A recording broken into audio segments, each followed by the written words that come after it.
और इसका एक और कारण है कि टॉपिक क्योंकि नया है, जैसे अभी पूछा वैभव ने कि कितने लोग जानते हैं, तो I think not more than 30-40% knows about it. तो समझने की कोशिश करेंगे। वैसे आप नाम भले ही नहीं जानते हो, पर जो नाम के पीछे की कहानी है वो कहीं ना कहीं एकेडमिया, मीडिया और कई स्वरूप में आपने सुनी होगी।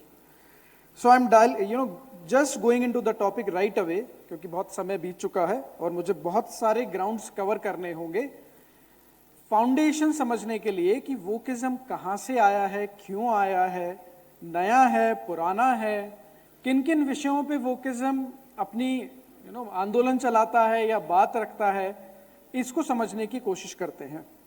अच्छा, वोकिज्म का जब नाम आता है तो नेगेटिव कॉनोटेशन माइंड में आता है कितने लोगों के? ओके, और positive connotation? Okay, so will try to figure out कि कैसे इसको समझा जाए। Can we have the slide on screen? ये इसके लिए टाइटल के लिए मैं वैभव को धन्यवाद देना चाहूंगा, because he has aptly put it, unravelling wokeism examining the DNA of social activism. क्योंकि जो सबसे बड़ा चेहरा वोकिज्म का हमें दिखाई देता है वो सोशल एक्टिविज्म के रूप में दिखाई देता है। और कुछ जो अभी इमेजेस मैं आपको शेयर करूंगा उससे आप इजीली कनेक्ट कर लेंगे कि वोकिज्म, अच्छा हाँ, इस रूप में तो हम वोकिज्म को जानते हैं। सो लेट्स सी। पहले तो एक, क्योंकि यात्रा 60 मिनट की जो नेक्स्ट मैं करने वाला हूं उसमें बहुत सारे किरदार आएंगे, बहुत सारे कॉन्सेप्ट्स भी आएंगे और ऑलमोस्ट 100 इयर्स की जर्नी भी हम कंप्लीट करेंगे। क्योंकि वोकिज्म दिखने में नया है but it is like old wine in new bottle, इस तरह की कहानी है। So all these areas we will be covering. तो हाउ टू स्पॉट वोकिज्म, और जैसा मैं कह रहा था कि समझने की कोशिश करें कहां कहां पे दिखाई देता है।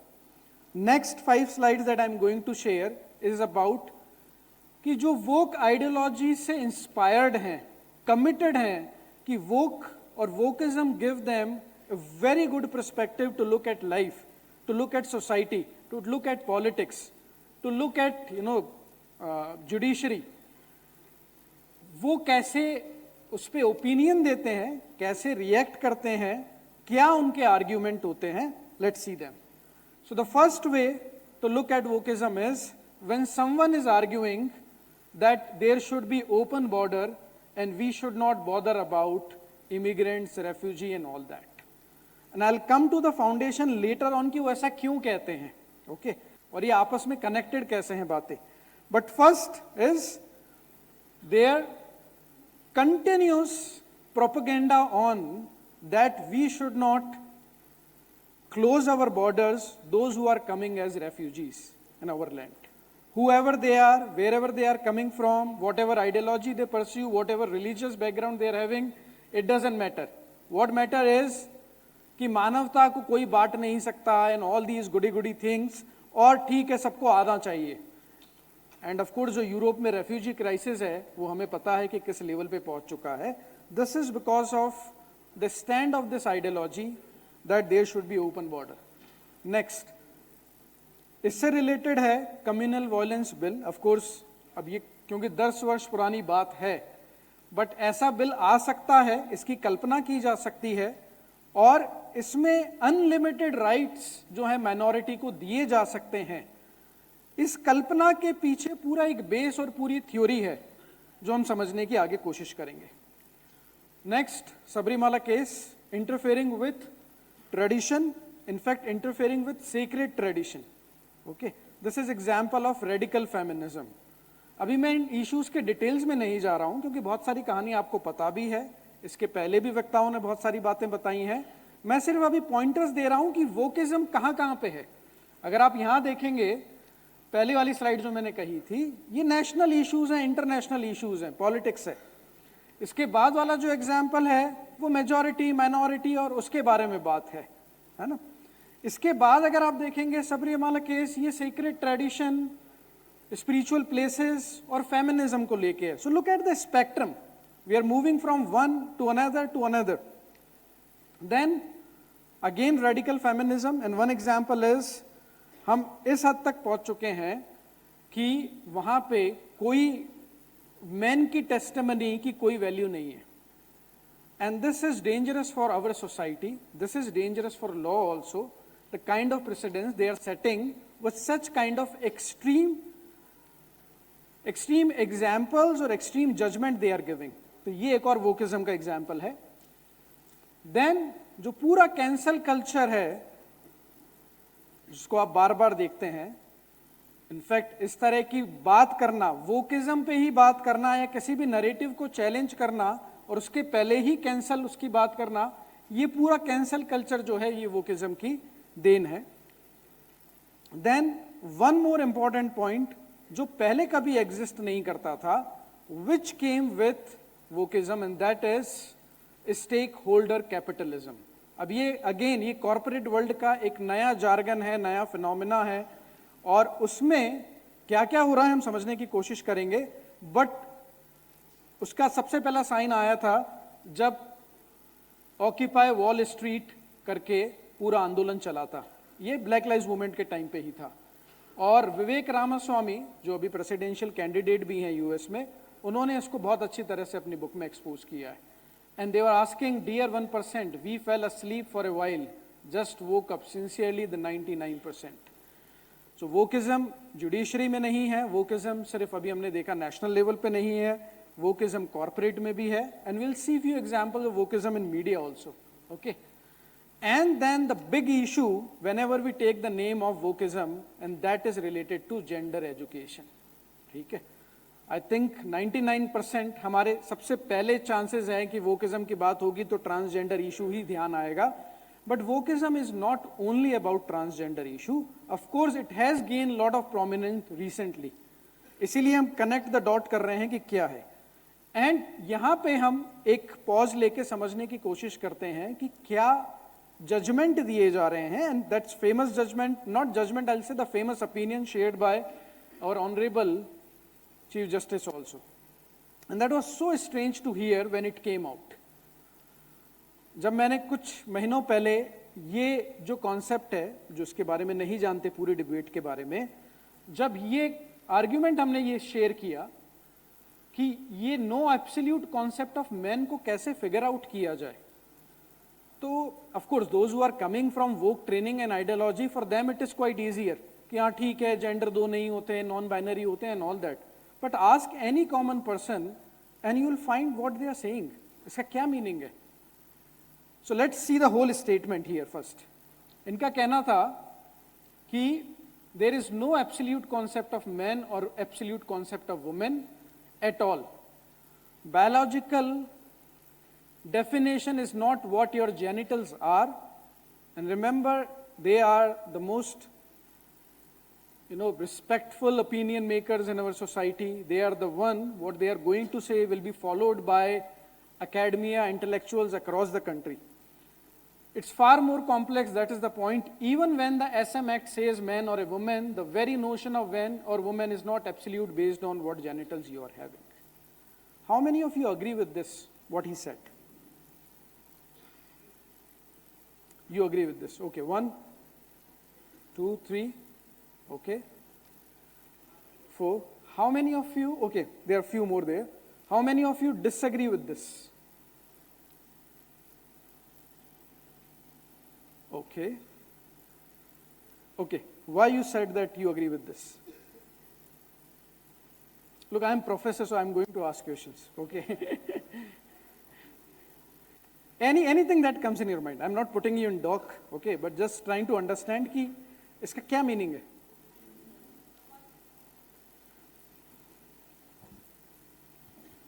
और कोई भी जो अग्री करता है, we are just trying to understand what is this. And remember, this is not getting discussed in biology class. This is getting discussed in our courtrooms, okay. Yes, working. Go ahead. My personal idea on this overall thing is, well, first of all, it may be a little personal because my partner is also an LGBT person. But there is also another notion to this, and that is the kind of repercussions that they face from a general society. That is why I believe that if a person, if we talk as a society that we will live, every person live and let live, No, then it's not about, okay, I got your point. But it's not about whether we let them live, not live. I am asking about whether it is scientifically true or not. well, scientifically, I will say that, biologically, a lot of people will be very straightforward and they will say that yes, this is a man, that is a woman, based on their genitalia, right? But when it comes to the mental state, you cannot just simply look at that person and determine whether that person is healthy or not. Okay, okay, fair enough. Okay, let's move ahead. We'll come to this when we'll be discussing woke का ये argument क्यों है, okay? But important point is when he made this point, what was going in the USA? Let's see. So the whole, the big argument was going in America at that time when Justice Chandrachud was making this statement that if there is no absolute concept of men or no absolute concept of women, you know what was happening there? There was protest which was happening in USA, many jails were, this protest was happening. कारण उसका ये था कि जो ये कहते हैं कि हम इस जेंडर के नहीं हैं, जैसे सपोज आज मुझे लगता है कि आज मैं मैन नहीं हूं, आज मैं वुमेन हूं, और मुझे ये आप परमिशन दे दें कि मैं अपना जेंडर चेंज कर सकता हूं. So tomorrow I will behave like women but my body is like man. So what happened in USA is that because orders were given, judicial orders were given, police orders were given कि अगर किसी को jail में रखना है तो of course mail jail है, female jail है, ठीक है, प्रिजन्स है. अगर हम ये बात माने कि no absolute concept of man और कोई आके कह रहा है कि मैं वुमेन हूं, तो उसको कहां रखेंगे आप?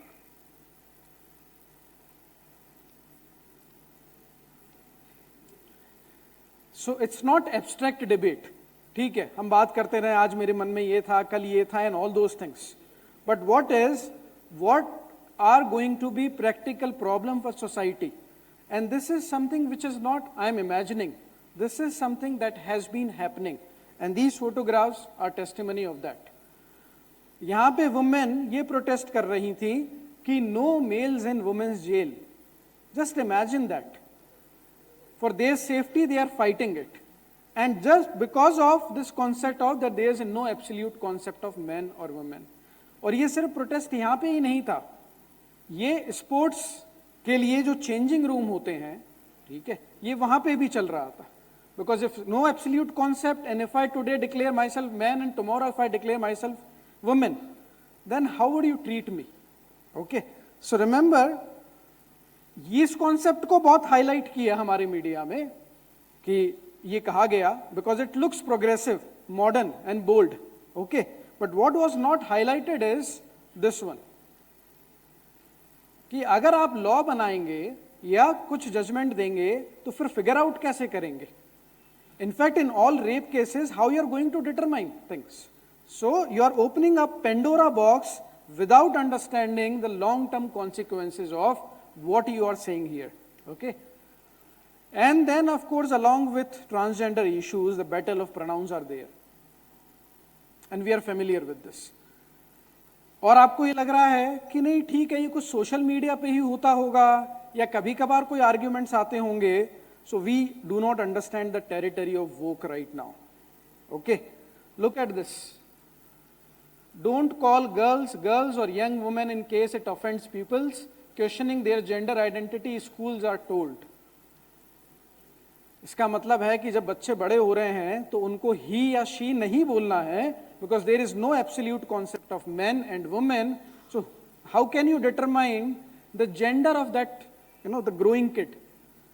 ये स्थिति है जब हम वोक की बात करते हैं. And these instructions were given in schools and these are not new. Everywhere it is happening. Okay. So transgender education in school, it's now getting a lot of funds, big money, big support, and in fact a lot of moral superiority and authority along with that. अगर आप इसमें involved हैं, तो sex education ठीक था, हमने माना कि एक एज में उसको टीच किया जाना चाहिए. But using the background of sex education, they have moved to gender education. Any one of you know what the gender education is?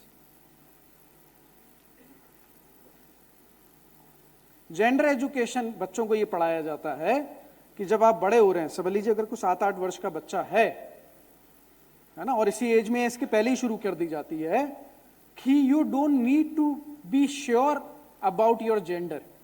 If you are not certain, then please explore your gender identity, and your parents and your teachers cannot decide your gender identity.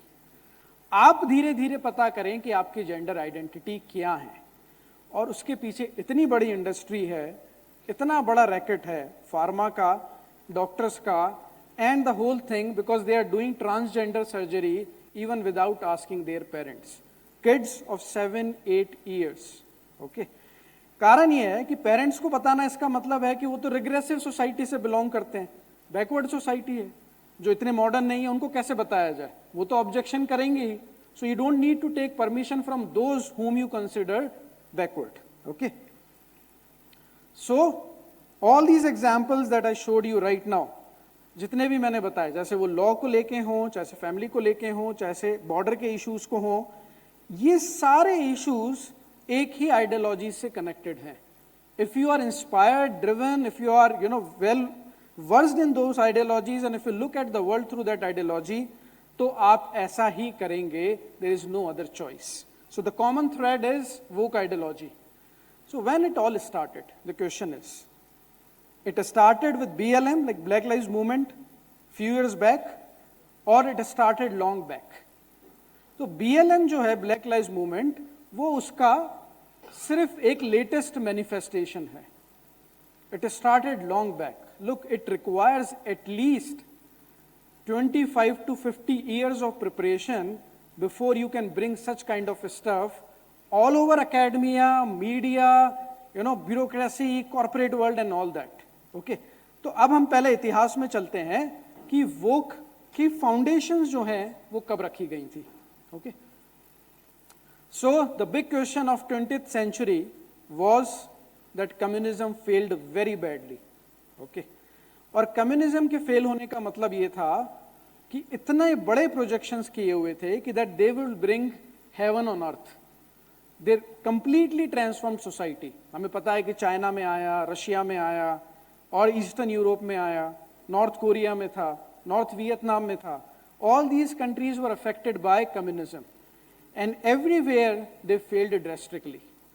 And remember, these intellectuals were teaching communism for almost 50 years, 60 years, 70 years, 80 years. They were living that life of that ideology. And they could not believe that communism failed. And they started finding out the reason. अब एक reason तो simple हो सकता है कि हमारी ideology गलत थी, सोसाइटी सही थी, तो हमें अपने आप को बदलना होगा. But that's very honest introspection. But ऐसा नहीं हुआ. कुछ लोगों के साथ हुआ ऐसा, बट ज्यादातर लोगों ने कहा कि आइडियोलॉजी तो पूरी परफेक्ट है, सोसाइटी उसके लिए अभी रेडी नहीं है. And why it is not ready, will see. So the fall of the USSR, and we know that the killing of communism in the last century, almost 10 crore people were killed in the name of communism. And of course, we are not talking about socialism, its sister ideology right now. Okay? अगर किसी को reference चाहिए तो black book of communism में पूरा उसका data available है. So I can't believe it's not real communism, why it failed. So it was completely disorienting experience for those who wanted to bring communism and complete Marxist transformation in society. Okay? So ये जो पूरी cycle थी कि establish new communist utopia, rob or kill the successful, force the rest to work for free, then say it wasn't real communism. तो ये भी आरोप लगाए गए कि नहीं, वो स्टालिन का कम्युनिज्म था, वो लेनिन का था, वो रियल कम्युनिज्म नहीं था, रियल कम्युनिज्म में और कुछ भी होना चाहिए था, एंड समथिंग लाइक दैट. जितने भी सारे प्रेडिक्शन कम्युनिज्म ने किए थे वो सब फेल हुए. उनका एक था, जो प्रोलेटेरिया वर्ड है, इसका मतलब है कि वर्कफोर्स वर्किंग इन इंडस्ट्री. ठीक है, 1990s तक, 2000 तक ये वर्ड बहुत फेमस था. ठीक है, बिकॉज ये इंटेलेक्चुअल वोकैबुलरी का एक इंपॉर्टेंट पार्ट हुआ करता था. Now it is outdated because of new vocabulary. Proletariat जो है वो रेवोल्यूशन करेंगे, मिडिल क्लास है जो कम हो जाएगी, कैपिटलिस्ट जो हैं कंटिन्यूसली उनको ओवरथ्रो कर दिया जाएगा। ओके, इनफैक्ट ये था कि प्रॉस्पेरिटी आ जाएगी जब सोसाइटी का कंट्रोल गवर्नमेंट के हाथ में पहुंच जाएगा and everything will be controlled by government. Okay, but nothing of that kind happened and opposite happened. तो उनका एक डायग्नोसिस था कि रेवोल्यूशन या क्रांति जिस सोसाइटी में नहीं आ पाई, वहां पे इसलिए नहीं आ पाई क्योंकि जो वर्किंग क्लास है उसने अपनी रेवोल्यूशनरी स्पिरिट खो दी थी। Okay, they have lost their revolutionary spirit, they wanted to provoke no workforce कि जाएं और क्रांति करें। अब क्या किया जाए कि जहां पे वर्कफोर्स जो है वो आपकी बात नहीं मान रही है, because they are coming from traditional background, they are coming from background where they have learned something which belongs to more rooted in culture. Okay, तो ये कम्युनिज्म का इंट्रोस्पेक्शन था कि हमें कुछ डीपर करना पड़ेगा तभी ये रेवोल्यूशन आ सकता है। एक तरफ जहां आया फेल हुआ वो रियल कम्युनिज्म नहीं था, जहां नहीं आया वेस्टर्न यूरोप और अमेरिका में, वहां पे इसलिए नहीं आया कि वर्कफोर्स ने आंदोलन नहीं किया, रेवोल्यूशन नहीं लेके आए। So what we should do, suppose if you were there in 1930s 40s 50, what you will diagnose? उन्होंने कहा ये वर्कर्स बहुत रूटेड हैं अपने कल्चर में, ये रेवोल्यूशन नहीं करेंगे क्योंकि इनकी जो ट्रेनिंग है वो ट्रेडिशनल सोसाइटी में है and they do not understand our revolutionary concept, so we need to do something more fundamental and deeper to bring revolution, and that's when wokism in proper sense started. Okay,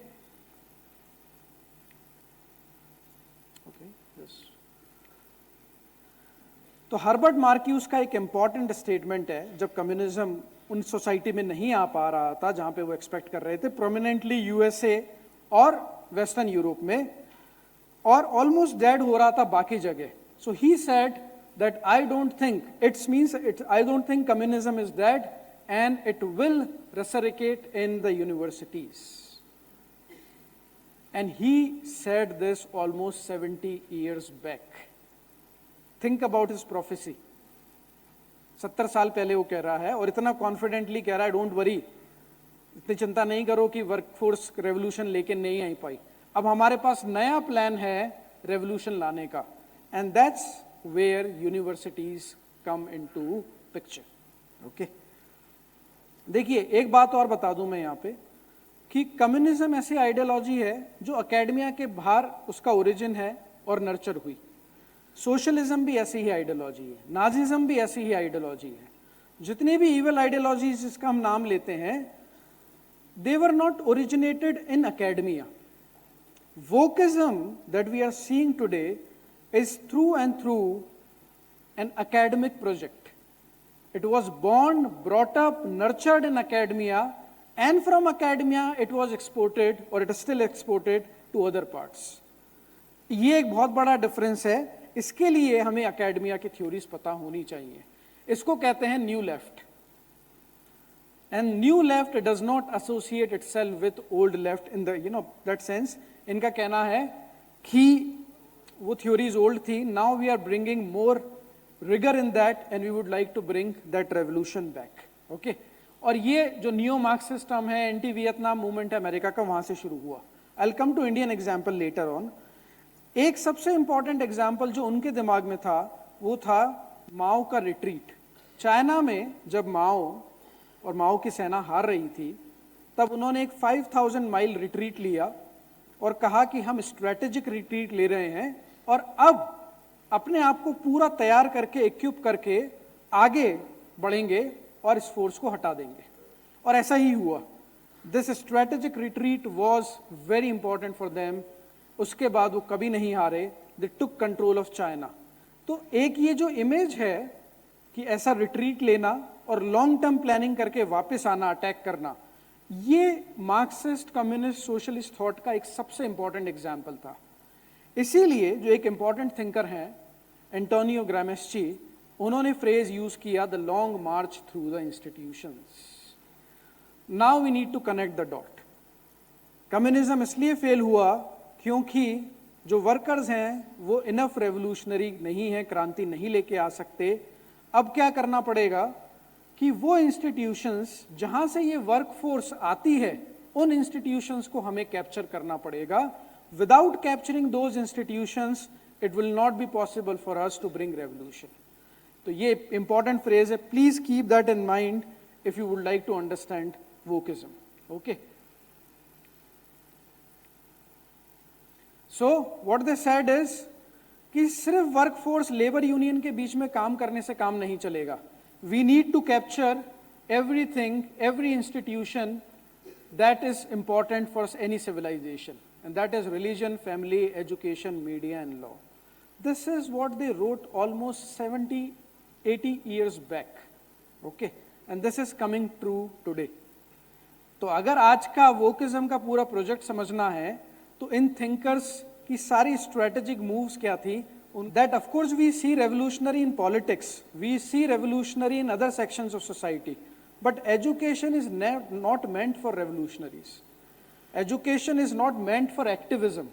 Education is for basically understanding and going deeper into subjects, for deeper understanding. But that was not the project of Wokism. Okay? तो पहला जो है उनका agenda कि the long march through the academia, ये उन्होंने work करना शुरू किया. और अब मैं जो आगे पॉइंट्स बता रहा हूं, please write them down if you want to understand how they teach Wokism in academia.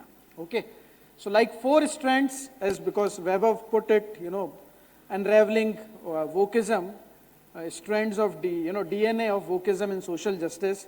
तो मैंने भी उसको थोड़ा क्रिस्प बनाने के लिए 4 पॉइंट लिखे हैं. ये 4 अगर आपको अच्छी तरह से पता हैं तो you can decode how Wokism work, how Wokism argue, why they argue in this manner, whether it's about gender issue, whether it's about national borders, whether it's about society, religion. ये 4 मुख्य उनके फाउंडेशन है. And keep that in mind. Intersectionality, relativism, social theory of construction and deconstruction. Wokeism का जो बाहर का रूप है, क्योंकि आप आज भी सुनेंगे, कल भी सुनेंगे, और भी मीडिया पे आप सुनते आए हैं, बट इसके बारे में डिस्कशन नहीं होता कि वोकिज्म ऐसा करता है या कैसे स्टूडेंट्स को ब्रेन वॉश करता है. किसी ने इसके बारे में सुना है अभी तक? Any one of you? Okay, so let's go ahead and look at, I think this is, तो जैसे डीएनए के 4 स्ट्रैंड है, वैसे मैंने वोकिज्म के 4 स्ट्रैंड बनाए हैं. This would be enough for you too, मुझे लगता है इधर दिखाना होगा इसको. So how many of you are from humanities? कितने आप social sciences, history, and how many from science and technology? Okay, I am making sense that at least 50%. देखिए, अगर आप साइंस एंड टेक्नोलॉजी से हैं तो आप इस सारे वायरसेस से बचे हुए हैं अभी तक. ठीक है. सो अगर आप ह्यूमैनिटीज में हैं तो आप नहीं बच सकते. Okay, because day in and day out they will teach you wokeism by any means. इसलिए कि वोकिज्म जो है वो ह्यूमैनिटीज का फ्रंटियर्स कहा जाता है. Okay, I will come to that. Okay, तो इसकी स्टार्टिंग हुई फ्रैंकफर्ट स्कूल से, जिसका अब देखिए ये सब नाम हमारे लिए विचित्र हैं, बट इनको बिना समझे justice Chandrachud no concept of absolute man क्यों कह रहे हैं नहीं समझ में आ सकता. Okay, if you want to go deeper into that. Okay, तो यहाँ पे क्रिटिकल थ्योरी डेवलप होती है जिसमें एमैल्गमेशन होता है मार्क्स की थ्योरी का और फ्राइडियन थ्योरी का. मार्क्स की थ्योरी जब फेल होती है तो उन लोगों ने एनालिसिस किया कि मार्क्सिज्म के साथ है ना फ्राइडिज्म को ऐड करना पड़ेगा. फ्राइड का मतलब है यहाँ पे theory of subconscious mind and consciousness and all that, क्योंकि बिना उसके मिक्सचर के ब्रेन वॉश कैसे किया जाता है, कैसे संस्कार डाले जाते हैं हमारे उसमें, तब तक हमें समझ में नहीं आएगा. तो न्यू लेफ्ट सिर्फ मार्क्सिस्ट नहीं है. New left is Marxism plus these analytical tools they call it. Okay, I will not go into much theories here, क्योंकि इसमें बड़ी कहानियां हैं, बड़े पैच, बड़े न्यूएंसेस हैं. ये बार बार अटक रहा है।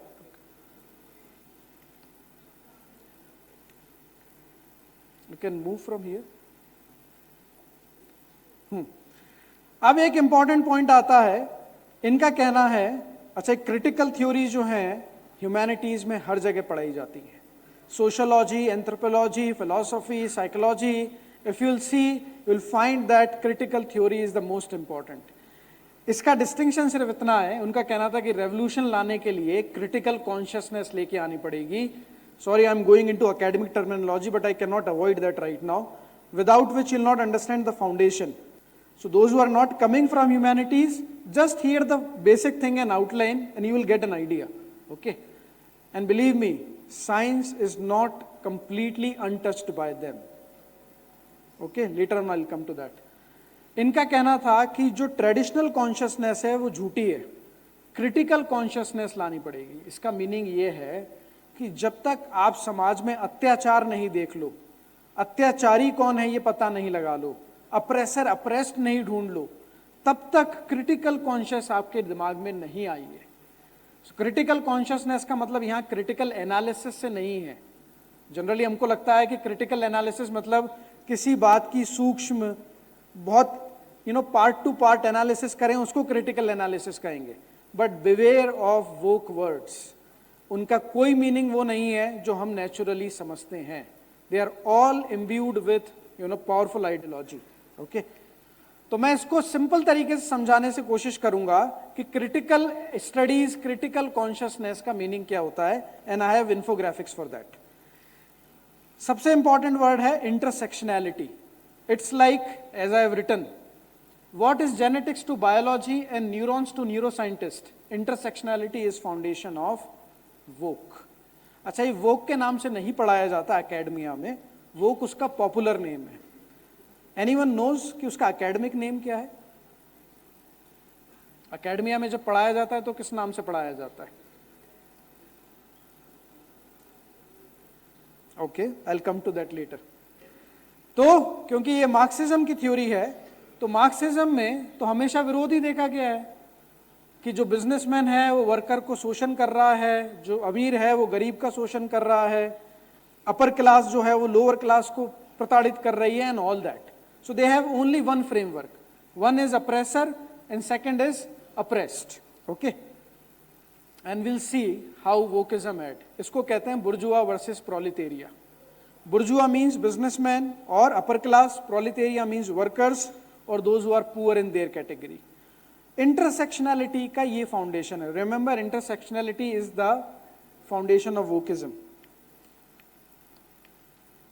Okay, this is not working. Then intersectionality में एक और बात ऐड होती है, उसका नाम है feminism. Man is always oppressor and women are always oppressed. Okay, this is what is called radical feminism. Okay, then we come to majority and minority. तो अभी प्रफुल्ल जी भी बात कर रहे थे और पहले भी वक्ताओं ने बात करी कि मेजॉरिटी है मतलब वो अप्रेसर ही होगी, और माइनॉरिटी है इसका मतलब है वो अप्रेस्ड ही होगी, उल्टा नहीं हो सकता। ओके, हाँ, and then one more is white versus black. White हमेशा अप्रेसर होगा और ब्लैक हमेशा अप्रेस्ड होगा। आप देख रहे हैं कि कितनी कैटेगरीज जुड़ गई। मार्क्सिज्म के पास एक ही कैटेगरी थी, वो था proletariat and bourgeois, but later on in last 75 years they kept adding oppressor and oppressed and more groups into that, and that brings us to this concept of intersectionality. ये किसी ने diagram देखा है अभी तक? I think 10% of you might have seen this. ये वैसा ही है जैसे डीएनए जेनेटिसिस्ट के लिए होता है या न्यूरो साइंटिस्ट के लिए न्यूरॉन्स होते हैं। तो जो वोकिज्म पे बिलीव करता है उसके लिए ये the whole world is like this. We can have next slide. हाँ, दिस इज मच क्लियर। अब आप देखेंगे इस इंटरसेक्शनैलिटी में जितने भी अप्रेसर हैं वो ऊपर हैं, जितने भी अप्रेस्ड हैं ये नीचे है। इसका मतलब है उनका कहने का कि शोषण एक तरीके से नहीं हो सकता, शोषण कई तरीके से हो सकता है। So suppose if you are black Muslim women in America, then you are oppressed because you are black, then you are oppressed because of your woman, then you are oppressed because you are Muslim. And there is nothing to argue about that, because this framework defines how to understand society, how to understand politics, how to understand economics, how to understand judiciary, how to understand international relation. Everything is captured into this. Okay ये हमने समझा तो हमें समझ में आएगा कि क्यों ऐसा होता है कि जब भी मेजॉरिटी माइनॉरिटी का एनालिसिस किया जाता है तो मेजॉरिटी को फेनेटिक्स ही बताया जाता है। मेजॉरिटी को आप ऐसा दिखाओगे कि जैसे अगर वो डेमोक्रेसी में आ भी गए तो मेजॉरिटेरियन डेमोक्रेसी कहेंगे अगर हार गए तो, and so on and so fourth. ये आपको की देता है वोकिज्म को समझने के लिए। ओके अच्छा इसके पीछे ले जाना पड़ेगा। इस पूरे सब्जेक्ट को अगर कोई नाम दिया जाए तो उसको कहेंगे victimology. They need to find more victims and more oppressed people in this world, only then it will make sense to them. And intersectionality is that कि अगर किसी भी कारण से इस अप्रेस्ड कैटेगरी में कोई प्रॉब्लम हुई है, so we need to take perpetual revenge. और ये भी ध्यान रखें कि just one second, all are born guilty. अगर आप वाइट हैं, अगर आप अपर क्लास से बिलोंग करते हैं, अगर आप मैन हैं और जितनी भी कैटेगरी हैं, तो आपका कुछ नहीं हो सकता। आपको तो बर्थ से ही गिल्टी होना चाहिए, क्योंकि आप उस कैटेगरी में हैं जो अप्रेसर की कैटेगरी आती है। And humanities department are doing nothing but finding newer and newer victims and trying to analyze कि क्या हो सकता है। In fact, अब आती है बात लॉ की और जुडिशरी की, वो कैसे फंक्शन करती है। If you have such kind of robust, let's say, according to you, system to analyze, इसका मतलब है कि जो oppressed है उसकी बात नहीं सुनी जाएगी, उसकी बात ही सुनी जाएगी और oppressor की बात नहीं सुनी जाएगी। इसीलिए फेमिनिज्म के कारण जो लॉ बने उसमें वुमेन की टेस्टिमनी मतलब 100% सही है, मेन की टेस्टिमनी काउंट नहीं करती है। This is because of this framework. Communal violence bill जो था 2013 का, they could dare to bring it. उनका कहना था कि माइनॉरिटी ने अगर रिपोर्ट कर दी, so no question will be asked and you will be sent to jail. इसका कारण यह है कि आप जो विक्टिम है वही ट्रुथ कह रहा है, जो अप्रेस्ड है वही ट्रुथ कह रहा है, जो अप्रेसर है वो सत्य नहीं कह सकता, and all that. This is what they teach in academia. This is what lot of research paper is talking about. This is how they are completing their PhDs. Okay? इसको कहते हैं रेशियल रीजनिंग। आप किस side में हैं उससे determine होगा कि ट्रुथ है या नहीं है। And here brings the most important question of humanities. देखिए ह्यूमैनिटीज का सबसे इंपॉर्टेंट क्वेश्चन है कि व्हाट इज ट्रुथ। और आपसे पूछा जाए कि व्हाट इज ट्रुथ तो क्या कहेंगे? कोई आंसर नहीं है। ओके, सो ट्रुथ उनका कहना है ऑब्जेक्टिव ट्रुथ, ये एब्सोल्यूट ट्रुथ जैसा कुछ नहीं होता। All truths are relative. Yes, so post modernism woke का एकेडमिक नेम है। जहां पे भी आप देखेंगे पोस्ट मॉडर्निज्म टीच किया जा रहा है, इसका मतलब वोकिज्म टीच किया जा रहा है। ओके, और वोकिज्म का सबसे इंपॉर्टेंट पॉइंट है everything is relative, no absolute truth, everything is social construction, hence we need deconstruction in our society. Is it making sense? जो मैंने स्टार्टिंग की 8 या 10 स्लाइड्स आपको दिखाई थी, it will make sense if you know what they are teaching in academia. Okay? So ये गॉडफादर्स हैं जिनको भगवान माना जाता है, जहां पे पोस्ट मॉडर्निज्म टीच किया जाता है। और पोस्ट मॉडर्निज्म का पॉपुलर नेम ही वोक है। ये सारी theories architecture department, design department, philosophy department, sociology department, all humanities, economics, law, and that's why when students come out of them they completely have different framework. हमें समझ में नहीं आता ये ऐसी बातें क्यों कर रहे हैं, but this is something they have learn from their text book. Okay, and I will share few examples here. Deconstruction के लिए आपको पहले ही बताना पड़ता है कि अभी थोड़ा सा कॉम्प्लिकेटेड है, जस्ट गिव मी 2 मिनट्स, क्योंकि अगर ट्रुथ ऑब्जेक्टिव ट्रुथ नहीं है, ट्रुथ एब्सोल्यूट नहीं है, ट्रुथ का मतलब क्या है, सब रिलेटिव है, ठीक है, ओके। पर यहां पे कहानी खत्म नहीं होती, क्योंकि यहां रिलेटिव ट्रुथ का मतलब ये नहीं है कि अपन दोनों ने कॉफी पी बैठ के, हम दोनों ने किसी ने भी, और आपको वो कॉफी अच्छी नहीं लगी और मुझे अच्छी लगी, that could be relative truth, okay. पर यहां पे रिलेटिव ट्रुथ का मतलब और ज्यादा कॉम्प्लिकेटेड है, and that's why this is quite an struggle for those who are not coming from this background to make them understand what is the social construction of reality. आपने एक word सुना हो कि डीकंस्ट्रक्शन, पर deconstruction तभी समझ में आएगा ह्यूमैनिटीज में जब ये समझ में आए कि वो कंस्ट्रक्शन किसको कहते हैं। I'll try to explain. Please try to focus and follow me what I am saying. This is something very fundamental for what they try to teach. Okay, I'll go here.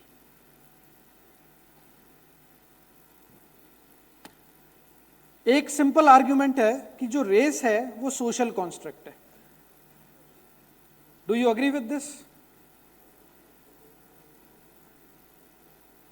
Racism जो है या race जो है ऐसी कोई चीज नहीं है, ये सोसाइटी ने बनाई है। Do you agree with this और not? No? Okay, that would be interesting. देखो सिंपल है, रेसिज्म का मतलब है कि कोई सुपीरियर है और कोई इंफीरियर है। अब जेनेटिक्स की स्टडी क्या कहती है कि वो all equal because our DNA is same. In fact, it matches to the closest kingdom of animal that we evolved from. Okay? तो सिंपल बात है कि सुपीरियर और इंफीरियर कोई कम्युनिटी है या कोई नहीं है, ये आपने बनाया है, ये भगवान ने नहीं बनाया। That is very simple. But Western countries practiced racism for thousands of years, and that's why they did slavery. That we are superior and you are inferior, and we have come here to civilize. हमने अभी रश्मि सामंत को सुना, बाकी discussion भी उसी पे चल रहा था, ठीक है, यहां तक बात समझ में आती है। इसको एकेडमिक्स में कहते हैं कि race is social construct. Social construct का मतलब है कि रियलिटी में एग्जिस्ट नहीं करता है, बट समाज ने बना दिया है उसको। Now do you agree with this? Okay, this is common sensical, but wokeism will not stop here. They will से that not only racism or race, everything is socially constructed. So they will extend this argument to borders are social construct. They will say gender and sex are social construct. Everything is a social construct and that. Now do you agree with this or not? हालांकि जितना मैंने clear बताया उतना clear वो बताएंगे नहीं, ठीक है। They'll make it more complex, technical, and all vocabulary and jargon will be there. Slowly, gradually, जब student first year second year में वहां जाता है तो धीरे धीरे बताया जाता है, देखो बेटा कोई एब्सोल्यूट क्या है, ट्रूथ की डेफिनेशन तुम बताओ, जो तुम्हारे लिए सत्य है वो किसी और के लिए, my truth, your truth, and all that kind of confusion first of all they will create. They will not tell you the whole agenda, they will say that कि कौन कह सकता है कि सत्य क्या है, and from there they start teaching this thing. फिर आप कहोगे कि हाँ नहीं, ट्रुथ तो रिलेटिव ही होता है and all that. The second point they will come is कि अगर रिलेटिव होता है तो फिर हमें समझ में कैसे आता है, कौन बनाता है इस रिलेटिव ट्रुथ को? Then they will say the society creates that reality. So everything that you see around you is created by people who are in society. अब बोलेंगे सोसाइटी में कौन बनाता है? Then they will say that elites create that, upper class create that, then they will bring their agenda in picture. They will say that गरीब तो बना नहीं सकता, फेमिनिस्ट कहेंगी महिलाएं तो बना नहीं पा रही हैं, then white and black में कहेंगे कि black तो बना नहीं पा रहे, and gradually they will enter into the territory of what is called the social construction of reality. और in fact उनका कहना है फिजिक्स के, केमिस्ट्री के सब लॉज जो है नेचुरल लॉ, वो भी सोशली कंस्ट्रक्टेड है. How many are from sciences? You raised your hand, right? What do you say about this? Is natural law socially constructed or they exist in nature? Exactly. But if you go and talk to humanities department, you will be shocked to know that they will not accept your definition. क्योंकि यहाँ पे science और humanities department में कोई संवाद ही नहीं होता, तो हमें पता ही नहीं है कि वो क्या बोल रहे हैं साइंस के बारे में. So they say that in fact it might look absurd to you. उनका कहना है जो पूरी साइंस बनाई है वो सोशली कंस्ट्रक्टेड है, वो वाइट ने बाकी लोगों को अप्रेस करने के लिए बनाई है. मतलब न्यूटन ने ग्रेविटी ढूंढी, आइंस्टीन ने रिलेटिविटी थ्योरी ढूंढी, और केमिस्ट्री में कोई सिद्धांत हैं, genetics and everything. This is nothing but creation of particular society for domination of other. This is what they call, white ways of knowing. We don't believe in this. In fact, थोड़े दिन पहले मैं article पढ़ रहा था कि maths पढ़ाना उनके लिए प्रॉब्लमेटिक है, क्योंकि मैथ्स में राइट और रॉन्ग आंसर होते हैं. इसका मतलब है कि ट्रुथ और फॉल्स है. तो उनका कहना है कि मैथ्स नहीं पढ़ाना चाहिए. इनफैक्ट ये बहुत, मतलब ऐसे हमें लगेगा ये क्या बातें चल रही हैं, but you go and Google and you write ethno mathematics, you write ethno physics, you write this and you will find the whole woke industry has published thousands of papers to challenge this. तो coming to back to this कि everything is socially constructed, nothing is naturally existing. They will go to this part. Okay, इसीलिए उनका जो सब पे opinion है, कहां से शुरू हुआ था? रेस से. This we agree because this is social construction. But they will come and they will say that countries are socially constructed. That's why they are asking for open borders. उनका कहना है क्या है बॉर्डर्स में, क्या रखा है, हम सब ओपन कर देना चाहिए. We should allow everyone to come and to go. These are all human social construct. Okay, they'll say that money is also social construct. Then the most problematic statement come that gender is socially constructed, and the whole debate on Pandora box open up. Are you getting what I'm saying? अब मुझे यहां बताएं कि sex और gender में क्या अंतर है. कि आप समझिए, आप कि मेन हाईएस्ट बॉडी कह रही है no absolute concept of man, उसको डिकोड भी तो करना पड़ेगा. उन्होंने तो डिकोड ही नहीं किया, उन्होंने बोल के छोड़ दिया.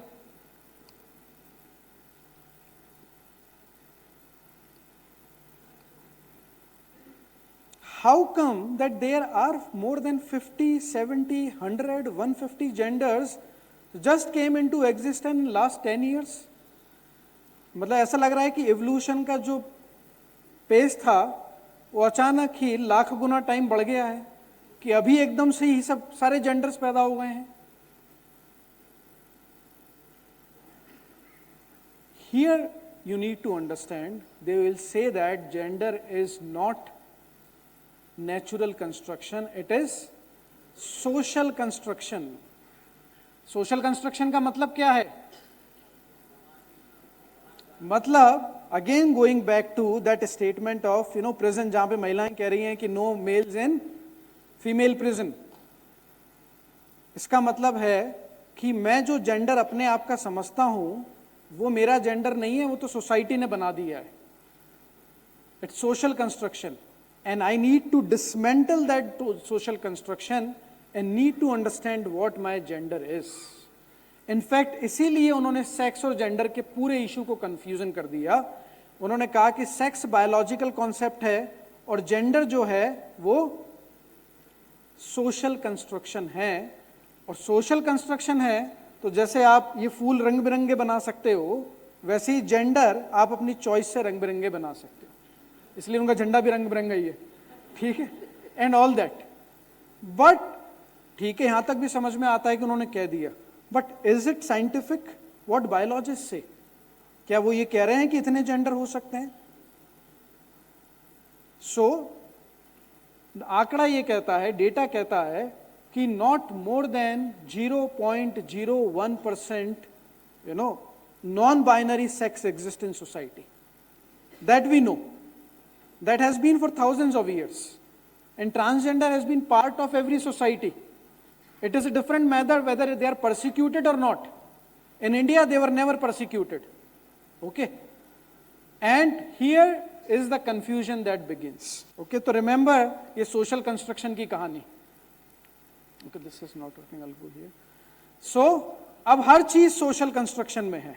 Okay, इसका मतलब है कि जो फैमिली है वो भी सोशल कॉन्स्ट्रक्ट है, रिलीजन जो है वो भी सोशल कॉन्स्ट्रक्ट है. इसका मतलब है कि एलिट्स ने बनाया है, and we need to dismantle that one after another, and that's very dangerous theory, and that is what misleading our youngsters these days in academia.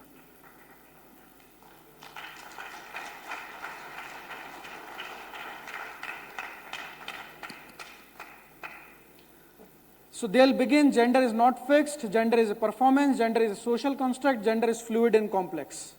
हमारे पास कोई उत्तर नहीं है इसका. They'll make it so complicated and they will assume that this is something very basic and fundamental. Why you are arguing against it? But they are playing with your ignorance in that sense.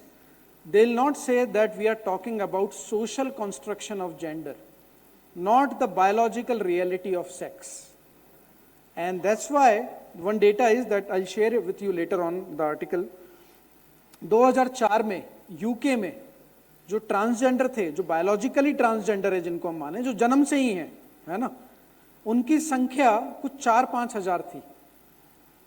जब से पूरा ये वोक का movement चला LGBT का, in just 10 years they are more than 6 lakhs.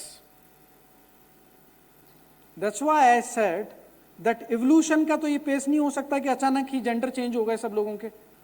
ठीक है, so there is some confusion they are doing. Even more problematic is they are targeting children. They are going in schools in the name of gender education, and they are saying, जैसे sex education में हमको educate करना पड़ता था, who are we to decide what genders you are having. Because gender जब social construction है तो माता पिता ने बता दिया होगा कि ये इस जेंडर का है. But now it is our duty to probe and to find out what is the real gender of that person. वो साइको एनालिसिस करेंगे, वो उसकी एंजाइटी ढूंढेंगे. And remember such disaster happened. कई केसेस में ऐसा हुआ है कि अच्छा, इसमें पेरेंट्स की कोई कंसेंट नहीं है. उसमें ये कहा गया कि अच्छा, बच्चे को कोई एंजाइटी और उसको लग रहा है कि मैं लड़के के बॉडी में लड़की हूँ, लड़की के बॉडी में लड़का हूँ, and all that kind of stuff. They will not give time. In fact बच्चे ये भी नहीं कहते कि मैं लड़का है लड़की. They will show that I am feeling anxious, I am feeling quite in flux, ये मन नहीं बना पा रहे, वो नहीं बना पा रहे, and all that kind of thing.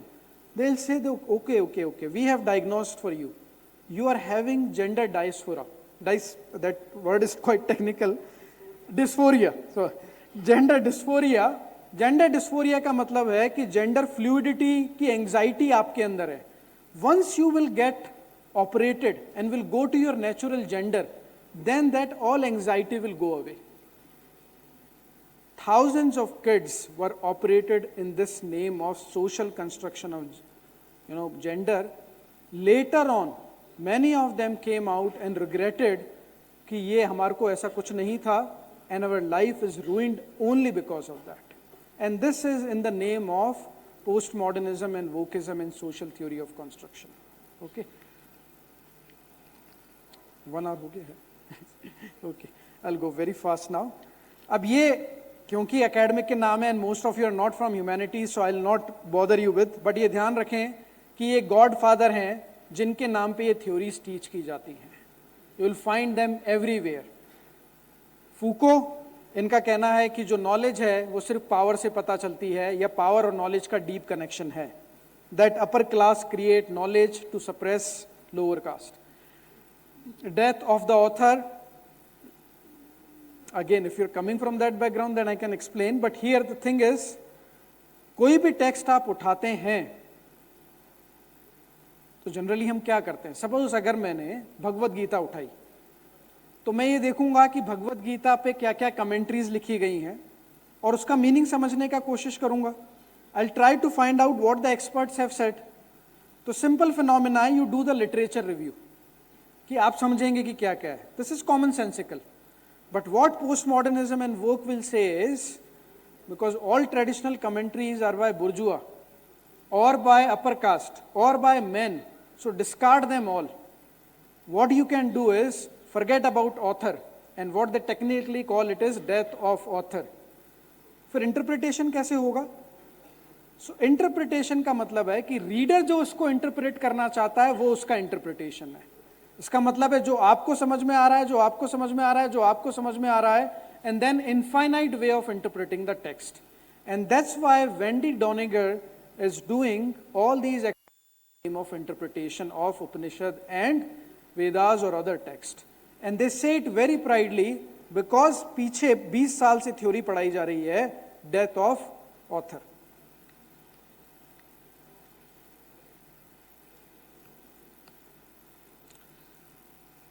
Again technical words, इसके बहुत पूरा मायाजाल बना रखा है कि हमारा जानने का तरीका, उसमें violence and all those things. और एक्सपर्ट और ले पर्सन, एक्सपर्ट्स की ज़्यादा नहीं माननी चाहिए. जो एक्सपर्ट्स हैं वो तो ऑलरेडी बायस्ड हैं and all those things. All these are very big name. Derrida is one of those powerful name which are taught in every academic humanities classes these day. और इनका कहना है language is subjective, real meaning text का unknown है, and all those kind of things. In fact, एक term मैं बता देता हूं आपको, बड़ी कॉमिक है, फेलोजोसेंट्रिज्म.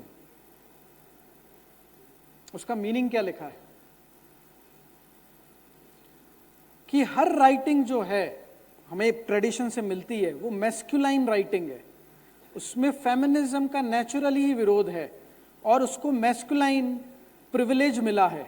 इसलिए सारे टेक्स्ट में से ये सब चीजें हमें डिकोड करनी है, डिसमेंटल करनी है. So this is what they call the frontiers of humanities. Okay, this slide I have kept as an example कि क्या ये पढ़ाया जाता है.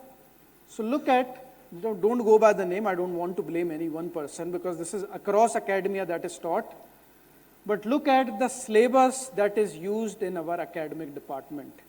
और आपको लग रहा है कि ये सारे नाम मैं पता नहीं कहाँ से लेके आ गया और क्या थ्योरीज बता रहा हूँ. तो this is the curriculum of literary theories in lecturer English higher education department Punjab, और ये सब थ्योरीज यहाँ पे पढ़ाई जा रही हैं. So if you are a student then logocentrism, phallogocentrism, violent hierarchies and all that. This is what our humanities department are teaching day in and day out. Okay,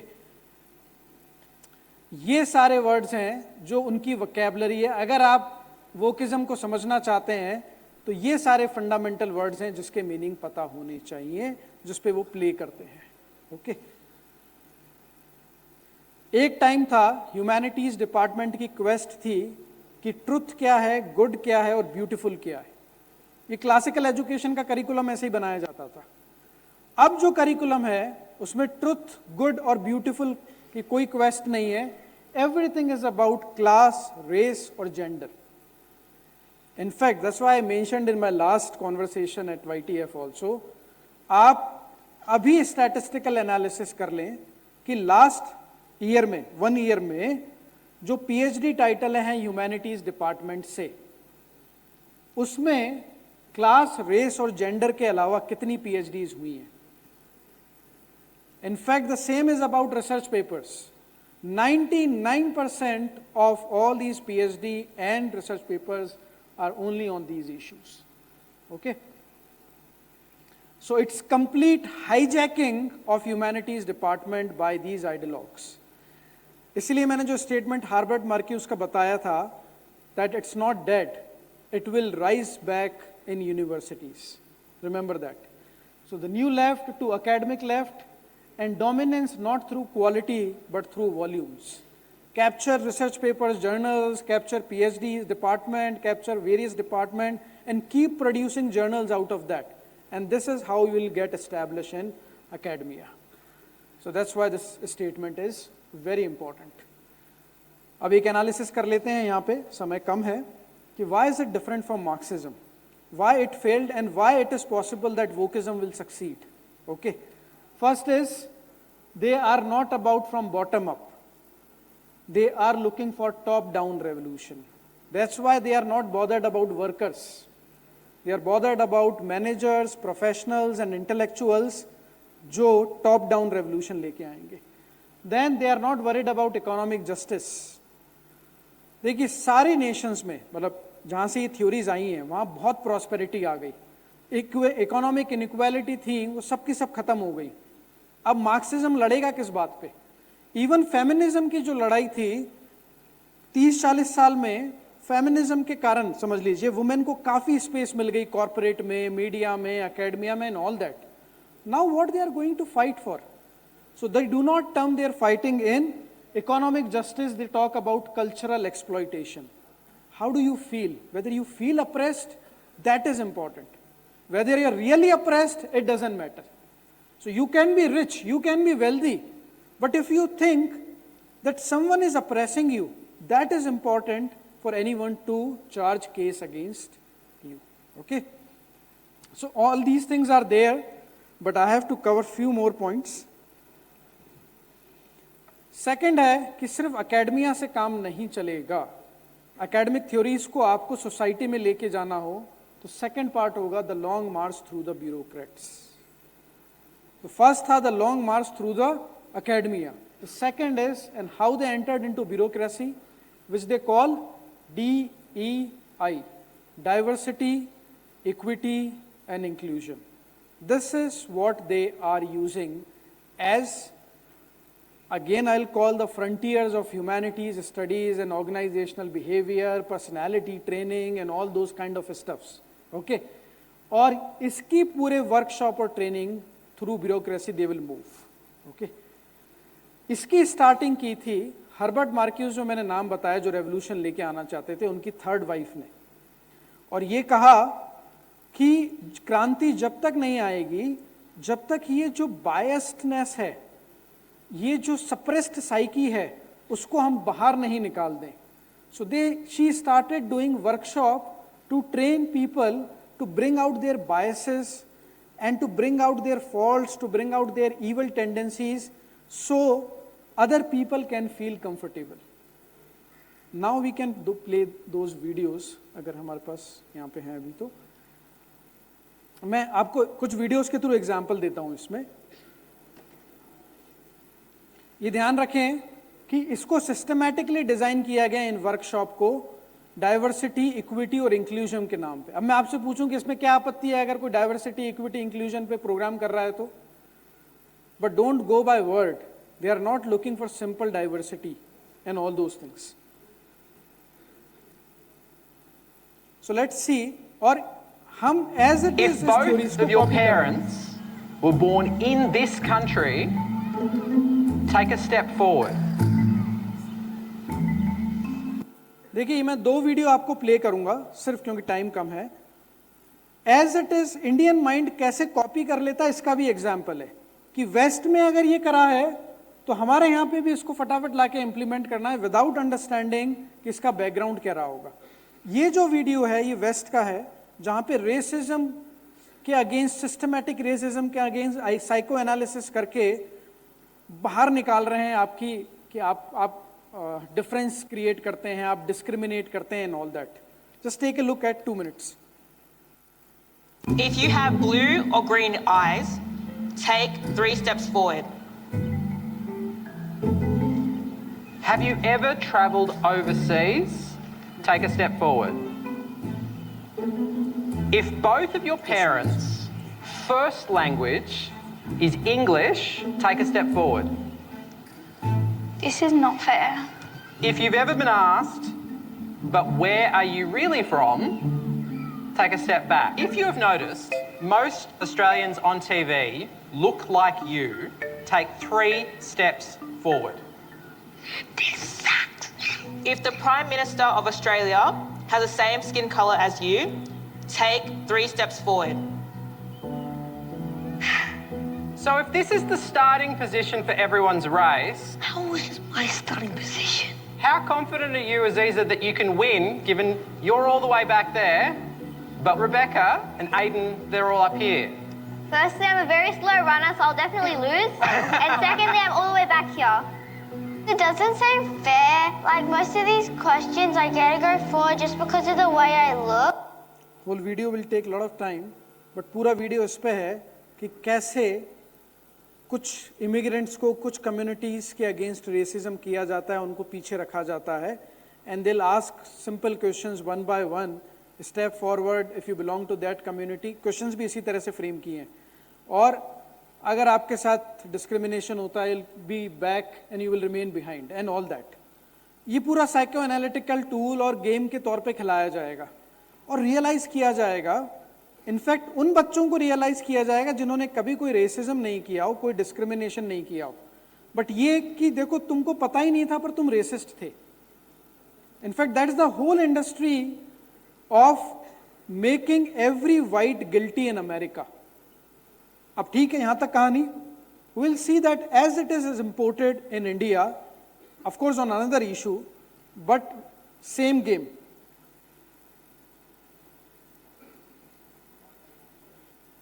ये वीडियो देखें. Okay, will play this.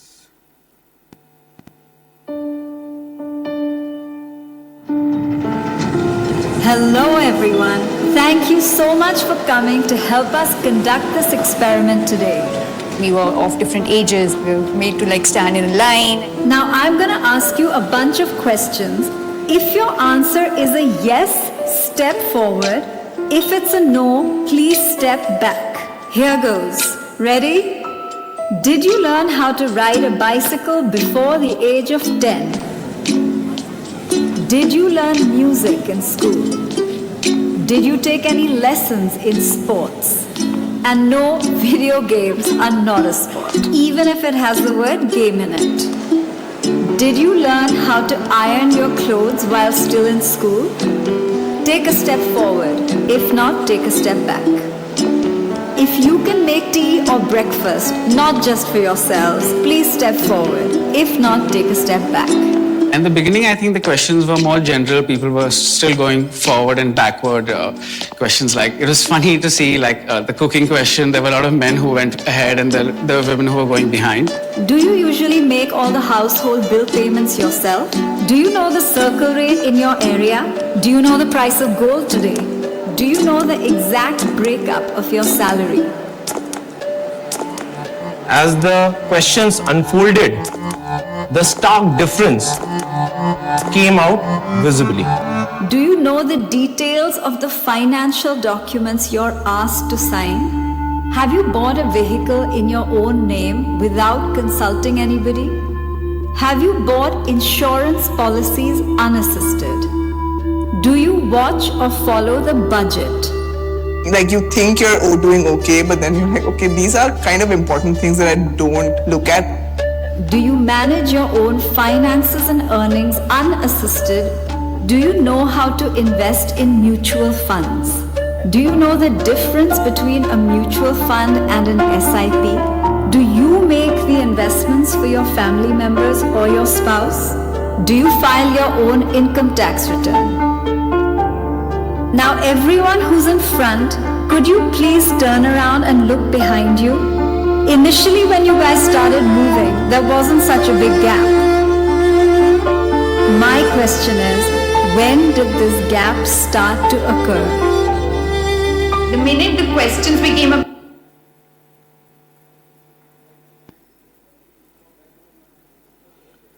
So, no problem in this video.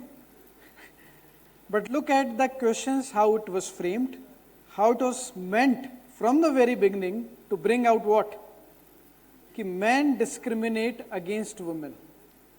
अब यहाँ कोई physical discrimination नहीं है, in fact कोई verbal discrimination भी नहीं है, but somehow because man belongs to oppressor class, तो वो जो inherent discrimination है उसको psychoanalytical tool से बाहर निकालना पड़ेगा. It's like, devil or Satan is sitting in you and we need to do baptism. ताकि वो डेविल और सैटन बाहर आ जाए, and then you will become true person in your life. And the second thing is, it is as blindly copied from the Western advertisement as it was given there. Okay, and this is part of training of DEI. Okay, and very few people know that this was started by Herbert Marcuse's third wife almost 50 years back in the USA to talk about all these revolutionary theory. Okay, इस तरीके से ये बहुत dangerous territory है. Look at, you will never know कि they are teaching something revolutionary. DIE वो आपको दिखाएंगे कि डाइवर्सिटी, आप देख रहे हैं विजिबल एस्पेक्ट और इनविजिबल एस्पेक्ट. ओके, ये इनविजिबल एस्पेक्ट है जिससे आपको डीकंस्ट्रक्ट करना है या डिसमेंटल करना है. And that's what their theory of social theory of construction and deconstruction is all about. Okay, again, such sophisticated psychoanalytical tools are used and you will never know. आपको ऐसा बताया जाएगा कि आपकी जो ब्रेन वॉशिंग है, जो सोसाइटी ने, फैमिली ने, ट्रेडिशन ने करी हुई है, उससे बाहर कैसे निकाला जाए. And bureaucrats are using this, and this is multi-million dollars industry today, everywhere. That's why this revolution is not from bottom up. This revolution is from top to down, and that's why it's more challenging. Okay, आपको guilt से भर दिया जाएगा, जैसा कि पहले से करा आता जा रहा है कि अपर क्लास हो तो आपको तो गिल्टी रखनी चाहिए अपने दिमाग में, मैन है, and all such kind of categories. Okay, not going to the details, just take 1 minute. Okay, आप इसको सर्च कीजिएगा कि ये कितनी बड़ी इंडस्ट्री है आज के टाइम पे, and they are just doing nothing. They would like to deconstruct, dismantle your personality in the name of wokeism. Okay. Then the long march through media. ये जो मैंने अभी वीडियो दिखाया था, anyone can guess जो Indian video था वो किस कंपनी ने रिलीज किया था? Yes. So every corporate brand is now competing with each other for woke agenda to be broadcasted through their advertisement or through their other channels. In fact New York times एक time पे conservative paper हुआ करता था, but every woke has taken it over.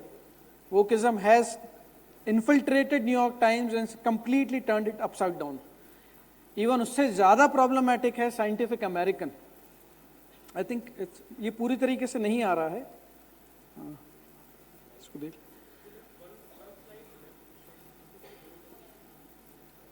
अच्छा ठीक है, एक ही ऐसी है ना. साइंटिफिक अमेरिकन अब ये साइंस की सबसे पॉपुलर मैगजीन है, and it is completely taken over by woke ideologues. आप समझें, ह्यूमैनिटीज डिपार्टमेंट तो छोड़ दें, साइंटिफिक अमेरिकन जैसा जर्नल जो है, मैगजीन जो है, उसको पूरा, इसीलिए एडवर्ड विल्सन की जो रिसेंटली डेथ हुई, उसमें उन्होंने लिखा, क्योंकि वो एडवर्ड विल्सन के अगेंस्ट में थे वोक सारे, तो लिखा कि उसकी complicated legacy and all those kind of things. I will not go into the detail, but just saying that all major media houses are now run by woke ideologues. Not only of course in America but in India as well. India से हम बहुत familiar हैं. In fact right wing के जो अगर हम देखें तो कुछ ही मीडिया आउटलेट हैं, all of them are governed by woke ideologue. यही यहाँ पे उनका उद्देश्य रुकता नहीं है. They begin with academia, they came in bureaucracy, they came in media, and the most surprising is they started dominating corporate world. This never existed before, and this never happened also before. देखिए, आप समझिए, Marxism worker को उकसाते थे और कहते थे कि क्रांति करके हम पूरा तख्ता पलट कर देंगे और बिजनेस हाउसेज आप कैप्चर कर लेंगे. No business houses supported Marxist and communist theory. Today, it is opposite is happening. Now every corporate entity is competing कि हम ज़्यादा वोक हैं और हम आपको मदद करेंगे सोसाइटी को डिसमेंटल और डीकंस्ट्रक्ट करने के लिए. ओके, एंड इसका एक नाम और है ESG, environmental social governance, and DIE. इसके साथ में आप डिटेल्स देखिएगा, आपको मिलेगी. इसके थ्रू कॉर्पोरेट HR के थ्रू ट्रेनिंग हो रही है कि कैसे आपकी जो डिस्क्रिमिनेशन और बायसेस हैं वो निकाली जाएं. इनफैक्ट आपकी कंपनी अगर इन सारे अप्रेसर अप्रेस्ड कैटेगरी पे काम करती है, it will be valued more when it comes to rating and grading, and that's again the more dangerous trend that is happening. Okay, wokeness needed money, Wall Street needed a moral license, और उन्होंने इसलिए पूरे black lives matter में सब corporate world, किसी की भी इतनी हिम्मत नहीं थी कि ब्लैक लाइव्स मूवमेंट के अगेंस्ट कोई बात कर दे. They all supported it. And that trend is coming in India, and next 10 years, our corporate, because they are not run by that desi set at one point of time they were running. Now managerial professional class है वो run कर रही है. Those are graduated from or post-graduated from Harvard and Oxford and all those, and they are bringing all these fashionable ideologies in corporate world also. Okay? So, is cultural revolution successful? So far, yes. Because the university no longer exists to discover knowledge, but सबको critical consciousness पढ़ाना है. Corporation no longer exists to maximize profit. सारे HR department, यानी university के हों या corporate world के हों, they are all teaching diversity, inclusion and all these things. The state no longer exists to secure natural rights, पर सब social justice में लग गए हैं. That's why this revolution is more subtle, more profound, more deeper. In fact, we have just begun to understand this. We do not know even their basic terminology. Okay? Thank you.